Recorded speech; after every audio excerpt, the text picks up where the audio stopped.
نحمده ونصلي على رسوله الكريم.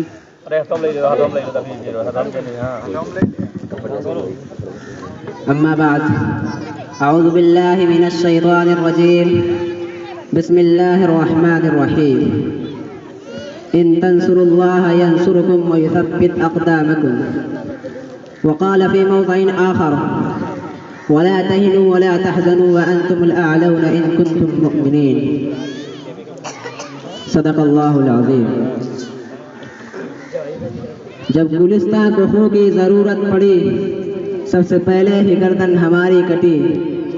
اب کہتے ہیں ہم سے یہ اہل چمن، یہ چمن ہے ہمارا تمہارا نہیں. حضرات گرامی اور معزز سامعین کرام، آج میں آپ حضرات کے سامنے ہندوستان کے مسلمانوں پر ہونے والے سیاسی ظلم و ستم اور دین اسلام کو جڑ سے ختم کرنے کی ناپاک اور گھناؤنی سازش اور کوشش کے موضوع پر کچھ عرض کرنا چاہتا ہوں. امید ہے کہ بغور سماعت فرمائیں گے.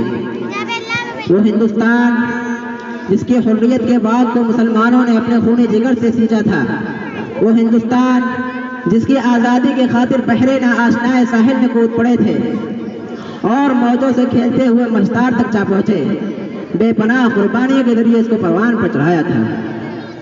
آج اسی ہندوستان میں مسلمانوں کو طرح طرح کی اذیتیں اور تکلیفیں پہنچائی جا رہی ہیں. مسلمانوں کے قلوب سے محبت اسلام کو مٹانے کی ناپاک اور گھناؤنی سازش کی جا رہی ہے. اس میں شک نہیں کہ حق و باطل کا تصادم روز ازل سے جاری ہے. ظالم و جابر، طاقتور و کمزور اور مظلوم کی کہانیاں بہت قدیم ہیں. خرمن انسانیت پر کئی بار بجلیاں گری ہیں. باغ آدم میں کئی بار آندیاں آئی ہیں. وحشت و بربریت نے انسانیت کا منہ نوچا ہے اور حیوانیت کا ننگا ناچ کیا ہے. اور اس میں شک نہیں کہ ہم پر مسائل کے پہاڑ ٹوٹ رہے ہیں. ہم مظلوم بے قصور کو ان فرقہ پرستوں نے ظلم و ستم کا نشانہ بنایا ہے. ہماری ماں اور بہنوں کی عزت و آبرو لوٹی جا رہی ہے. برادران ملت، یوں تو ہندوستان میں کسی بھی دور میں مسلمانوں کا حامی کوئی نہیں تھا، لیکن جب سے ان فرقہ پرستوں نے جنم لیا ہے، اس وقت سے مسلمانوں کی رہائشی سکون اور چین چھن گیا ہے. کیونکہ ان فرقہ پرستوں نے ہمہ وقت مذہب اسلام کو جڑ سے ختم کرنے کی نہ جانے کیسی کیسی رچنا رچی ہے. غور تو کریں، کبھی وندے ماترم جیسی ناپاک اور گندی چیز کے نافذ کرنے کا حکم ہوتا ہے جس کی وجہ سے نیند حرام ہو گئی تھی. آج بھی بہت سارے اسکولوں میں گیت گائے جاتے ہیں جس گیت میں سراسر کفر بھرا ہوا ہے، جس گیت کو ایک بار پڑھنے سے انسان خارج اسلام ہو جاتا ہے، جس گیت کو ایک بار پڑھنے سے مسلمان نہیں رہتا ہے.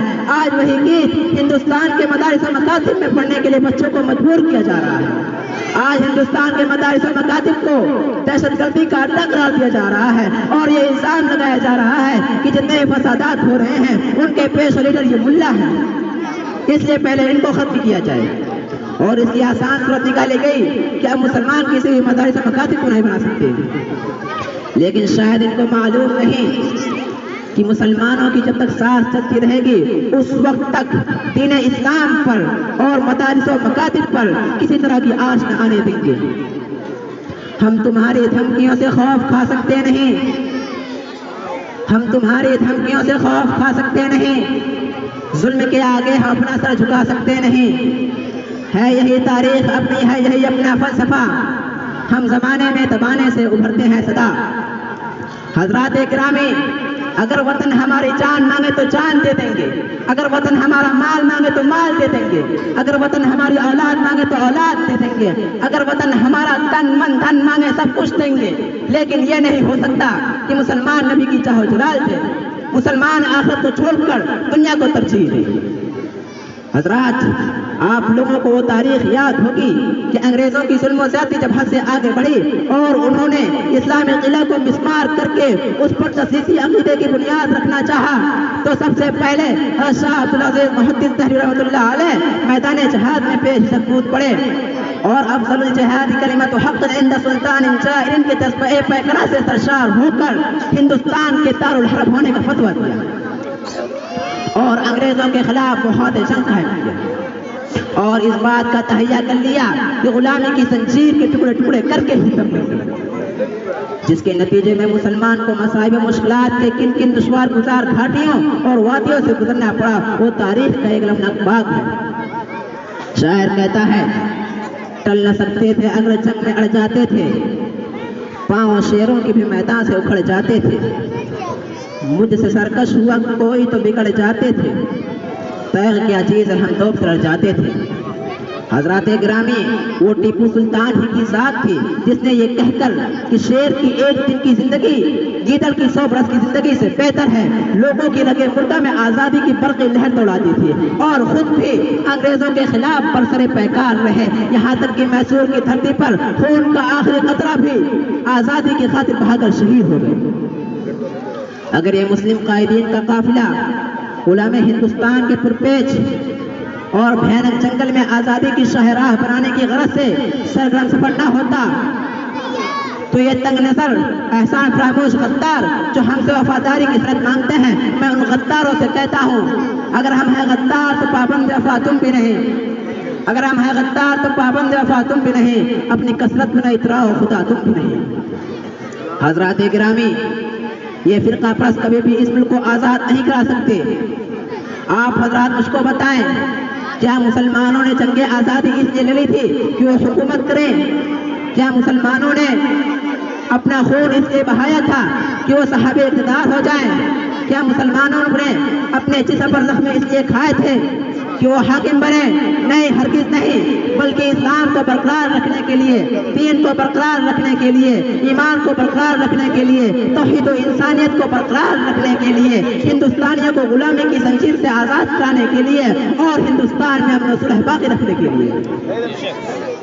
لیکن آج بھی حکومت فرقہ پرست انگریزوں کی طرح ہمارے دین پر حملہ کرنا چاہتی ہے۔ یاد رکھیں اگر ایسا ہی رہا تو ان فرقہ پرستوں کو بھی انگریزوں کی طرح موقع کھانی پڑے گی اور اپنے عہدے سے سبکدوش ہونا پڑے گا۔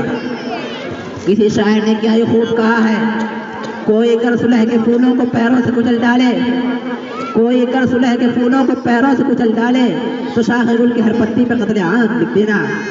ملت اسلامی کے غیور نوجوانوں، اپنی غفلت کی چادر چاک کر کے عقل و ہوش کی ذرا پہن لو، اپنی تقدیر کو سنوار لو، اپنے اندر انقلاب پیدا کرو۔ قوموں کی تقدیر خود بنائی جاتی ہے۔ ان اللہ لا یغیر ما بقوم حتی یغیروا ما بانفسهم، یہ ایک ٹھوس حقیقت ہے۔ شاعر کہتا ہے خدا نے آج تک اس قوم کی حالت نہیں بدلی، خدا نے آج تک اس قوم کی حالت نہیں بدلی، نہ ہو جس کو خیال خود اپنی حالت بدلنے کا۔ حضرات گرامی، ہم سب بہت کچھ کھو چکے ہیں، لیکن ہماری سب سے بڑی متاع اسلام ہمارے پاس موجود ہے۔ جو لوگ ایمان پر مرنا اور جینا چاہتے ہیں ان کے دل سے کفر کا سیلاب عشق رسول کی چنگاری نہیں بجھا سکتا۔ الحق لا يعلو ولا يعلى، یعنی حق ہمیشہ سرغالب اور بلند رہتا ہے اور اس کو کوئی چیز مغلوب نہیں کر سکتی۔ کسی شاعر نے کہا ہے اسلام کی فطرت میں قدرت میں لچکتی ہے، اتنا ہی ابلے گا جتنا کی دبائیں گے۔ وآخر دعوانا الحمدللہ رب العالمین۔